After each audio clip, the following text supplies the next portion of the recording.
তো ঠিক আছে, দাঁড়ান, এটা আপনাদের জন্য ঠান্ডা খাই একটা, ঠিক আছে নি?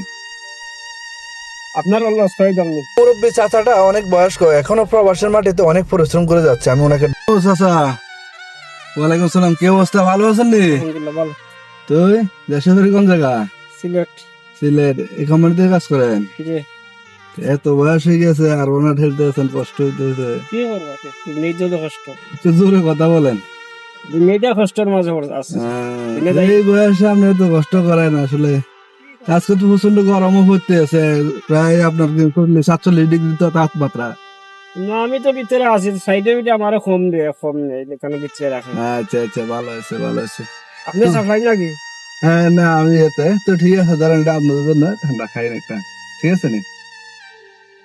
আপনার লস করে দাম নেই। না না, দোয়া করেন, এটা আমি আসলে অন্য কিছু না, জাস্ট আমি আসছি আপনার গরমের মধ্যে কাজ করেন, দিচ্ছে একটু ঠান্ডা মান্ডা খাইলে একটু ভালো লাগে, ওই হিসাবে আপনাদেরকে দিচ্ছি। আমরা বানিয়ে খাই, কম সম পরিমাণে হলেও খাই। দোয়া করেন, সমস্যা নাই, ঠিক আল্লাহ আছে? সাহায্য করে, সাফলাই দোয়া করি, না? আল্লাহ সাহায্য করে। ওকে, আলহামদুলিল্লাহ।